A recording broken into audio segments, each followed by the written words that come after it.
በዘመናችን የሆነ ታሪክ ነው የምነግራችሁ። ይህቺ ልጅ ከእኛው ጋር አብራ ዩኒቨርሲቲ የተማረች እህታችን ነች። ጉዞ ወደ አረብ ሀገር ትሄዳለች። ሰውነትሽን ካንሰር የሚባል በሽታ ተቆጣጥሮታል አለ። ከቻልሽ የእኛን እስልምና ተቀበይሽ አዳያዥ ከኛ ጋር፣ ካልሆነ ግን ወደ ሀገርሽ ሂጂ። እነሱ ተማምኖ ሞት አውጀውላታል። ዶክተሩ 2 ቀን ቀርቶሻል ብሏታል። እዚህ ደውላ እናትየው ጋር ስትነጋገር የተልኮ ጥምቀት ማለት ይሄ ነው። ሂጂና ተጠመቂልኝ፣ በአንቺ ስጋ እመቤቴ እኔን አጥምቃት ትፈውሰኛለች፣ አምናታለሁ፣ ሂጂ አለች።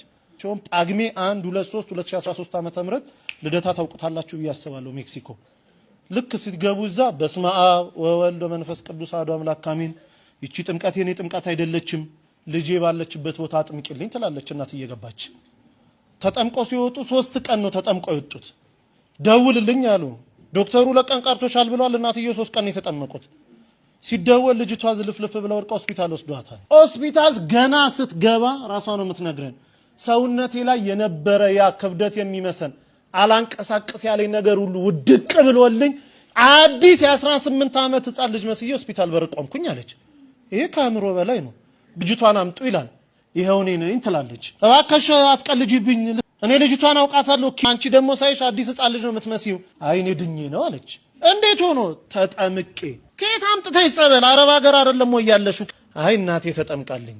እናቴ ልትጠመቅ ስትገባ ወላዲተ አምላክ ድንግል ማርያም ከመልአከ ምክሩ ከቅዱስ ሚካኤል ጋር እኔ ቤት ውስጥ ይመጡ ነበር አለች። ጠዋት ስነሳ ሙሉ ሰውነቴ ረጥቦ ነበር የምገኘው አለች። እናቴ እዛ ትጠመቃለች፣ ድንግል ማርያም ደግሞ እኔን እዚህ ስታጠምቀኝ ነበር እንዲዳንኩኝ አለችው። ዶክተሩ ማልቀስ ጀመረ። እንዲህ የሚባል ነገር አለ? በእውነት ድነሻል?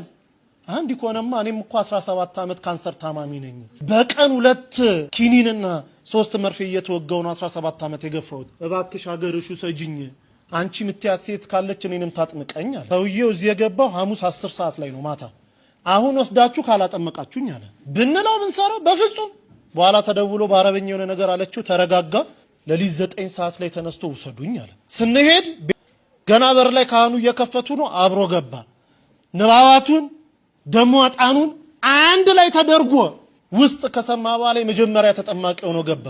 እንደገባ መጮን የጀመረው ሲወጣ ሆስፒታል ውሰዱኝ አለ። አረባክ እንደው ቢያንስ 1 ሱባኤ ሳምንት ተጠመቅ። በፍጹም። ከዛች ሴት ጋር ሳወራ እኔ ቤት ውስጥ ይሸተኝ የነበረው ሽታ አሁን እዚህ ቦታ ሸቶኛል። እሷ ስታወራ ሁሌ የሚመጣው ሽታ እኔ ጋር አለ።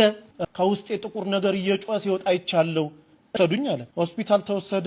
ምርመራውን ጠበቀን። ሲመጣ ካንሰር የሚባል የለብህም ተባለ። አላምንም ኢትዮጵያውያንን አለ። አይ ሀገር ሄጄ እመረመራለሁ። ሄዶ ሲመረመር የለብህም ተባለ።